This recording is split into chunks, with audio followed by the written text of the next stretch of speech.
All right. I'm out in my hammock, so sorry for the swinging. We're going to read chapter 27 and 28 of The Orphan of Ellis Island this morning. When he returned to the bunks, Dominic found Francisco and Antonio talking about what they wanted to be when they grew up. When I grow up in America, I want to be a very fat man, Antonio said, puffing out his cheeks. That's funny, Dominic told him. Most people don't want to grow up to be fat. If I'm fat, Antonio explained, I can live a long time without food, and my stomach won't hurt, and I'll never be hungry. I think even fat people get hungry, Dominic told him. When I grow up in America, I will have a big house and a big family, Francisco declared, and my firstborn son will be named Salvador. They all grew quiet at the mention of Salvador. After the fifth day, their conversation turned from what things they would buy for each other to what kinds of food they would eat. For their meals now consisted of hard biscuits and smelly gray soup that the crew served them in big wooden tubs. As the second week, even the drinking water that the ship provided tasted so bad that many people refused to drink it. I can smell the tobacco in it, Francisco said, making a face as he took a drink. And I can taste it too. They must have reused the cask. Dominic winced as he spit out the foul-tasting liquid. I think we're getting sick from the water. Our stomach cramps, starting right after we started drinking it. He thought of Salvador and his stomach pains. Nervously, he remembered how quickly his life had ebbed away. Would it be the same for them? Once again, the old man's words came back to him. Your courage is right there alongside your fear. Was there enough courage there to see him through this nightmare? As afraid as he was, he also began to feel angry. Why doesn't someone complain? He muttered. They shouldn't treat us like animals. Complain? Francisco repeated from the bottom bunk. To who? To the shipping company? And what are they supposed to do? They'd put us off on the next port, and maybe they wouldn't even wait that long. Maybe they just open up the hatch and give us a good shove. Do you see how some of the sailors treat us? To them, we're no better than dogs. Everybody knows it's not wise to complain. We need to get to America, and if that means that we must drink dirty water, then that's what we'll do. I just hope we don't die before we get there. Dominic moaned, cupping his cramping stomach. His eyes began to wander about the room, and he looked up from bunk to bunk at the fellow passengers. He could read the exhaustion on their faces, the weariness in their slack jaw. He could see a sticky green tint in their complexions and the white of their knuckles as they clutched the iron bars of their beds. He could hear the moans and the groans and the praise of limitations that accompanied each loud creak of the ship's wooden walls, but try as he might, he couldn't hear anger, the anger he would have expected to accompany such miserable conditions. No one was demanding their money back. No one was threatening to sue the shipping company. They seemed to accept this misery as part of their payment to reach America. He tried closing his eyes, but that only made the continual rocking seem even worse and the stench grow stronger. This lasted for the remainder of the trip until the days and nights began to run into each other and he had lost track of time.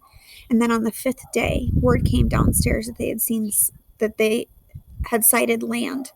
Hoots and cheers from all of the people as the exciting news passed through the bunk. High spirits spread through the ship like wildfire. People kissed and hugged and laughed and cried. They had spotted land, American land. With trembling hands, Francisco shook Antonio awake. America, Antonio! Antonio cocked his head and opened his eyes. Are we going to see America? Yes, Antonio, Francisco laughed as he pulled the 2 shirts from the cloth pack. And we're going to look our best for our new country. Francisco and Antonio changed into their clean shirts. Then Francisco reached into the sack and pulled out the remaining one. Everyone grew quiet on sight of it. Dominic looked down at the small worn shirt in Francisco's hands, and he knew what the others were thinking. He knew that they were thinking of Salvador and how he should be there to wear the shirt, to see America. Go on, Francisco told him, holding out the shirt to Dominic. Put it on. Salvador would have wanted you to wear it. Dominic quickly undid the little wooden buttons. He slipped his arms into the sleeves. He knew that if he were to wear Such a threadbare garment in his own time, kids would really make fun of him. But as he looked at the stained shirt now and tried to smooth out the wrinkles with his dirty hands, Dominic felt as if he had never worn anything finer.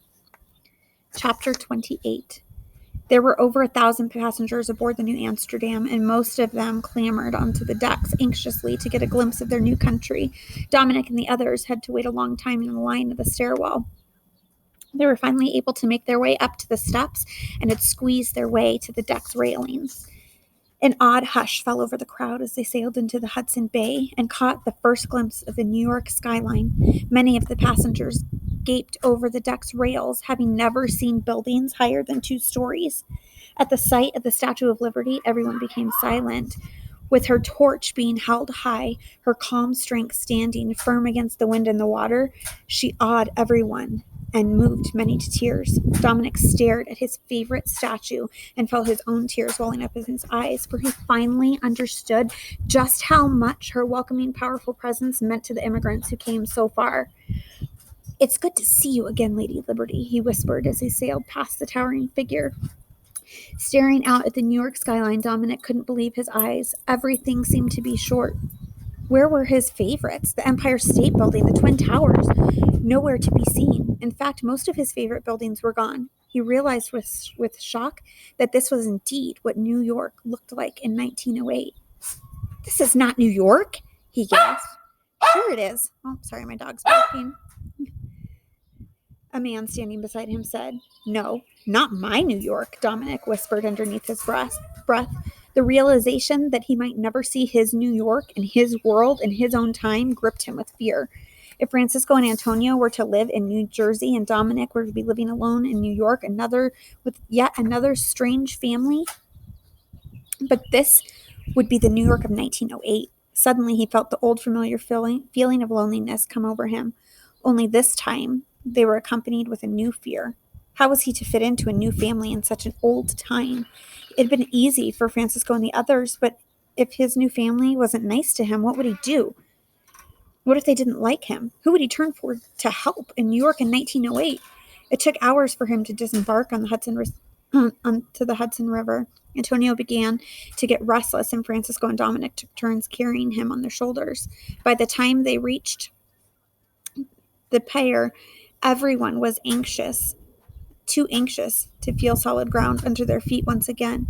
No one complained for the long wait in the ferries to arrive, for it was just relief as they bobbed up and down on the boat. Dominic watched as thousands of faces passed by, crammed into decks, and many ships and ferries choked the harbor. A ferryman called out a command in English. Dominic and the others could not make out his words, but they could see his hand directing them to the gangplanks.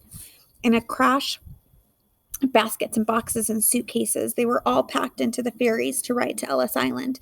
There was another long wait before the ferry engines started up. As they began to move, Dominic remembered his last ferry ride to Ellis Island and how very different it had been. He remembered just how much room everyone had had aboard the ship. He had actually run on the decks. No one had been dirty or hungry or sick. Everyone had been wearing clean clothes, and people had laughed and joked. No one was laughing now as he stood squeezing between the old grizzly-faced man that smelled of cheese and vomit and a woman carrying a crying baby who smelled every bit as bad. Bundles of boxes and bodies pressed against him as Dominic struggled to get a breath of fresh air. When the cask-like facet of the Ellis Island came clearly into view, a cheer went up in the air with excitement. "Such a place," Antonio marveled. "They really do live like kings and queens here," a woman beside them whispered. A wave of goosebumps rolled across Dominic's arm as he stared at the horse-drawn carriages and carts that lined the docks. Meanwhile, anxious conversations had sprung up throughout the crowds of the immigrants as they nervously eyed the imposing buildings on the island. The bottom hooked men are the worst, Dominic heard a boy behind him say. "They turn your eyelids inside out with their hooks." "Why would they do such things?" Antonio turned around, asking. "That's so that they get a look for disease in the eyes. It's part of the bacteria that they're putting you through. It's part of the stuff that they're looking for, bacteria that they put you through before they allow you to go in the country." Antonio began to rub his eyes, fearful, as they followed the crowd through the ferry. on the ferry and into a long line that snaked its way up to Ellis Island's main entrance. Everyone was talking about the battery of inspections that was given to those who were given to those to weed out those who were not fit to go to America. What if we don't pass the inspections? Francisco asked nervously. Don't worry, Dominic assured him. Just answer the questions the way the ticket agents told us to, and everything will be all right.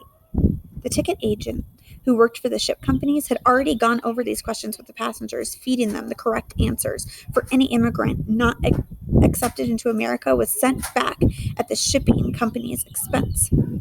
But now, standing so close to their dreams, with so much depending on their answers, everyone grew worried. What if I make a mistake? Francisco whispered anxiously. What if I don't get the right answers? Antonio, don't stick your tongue out like that. You don't want them to think that you're an idiot.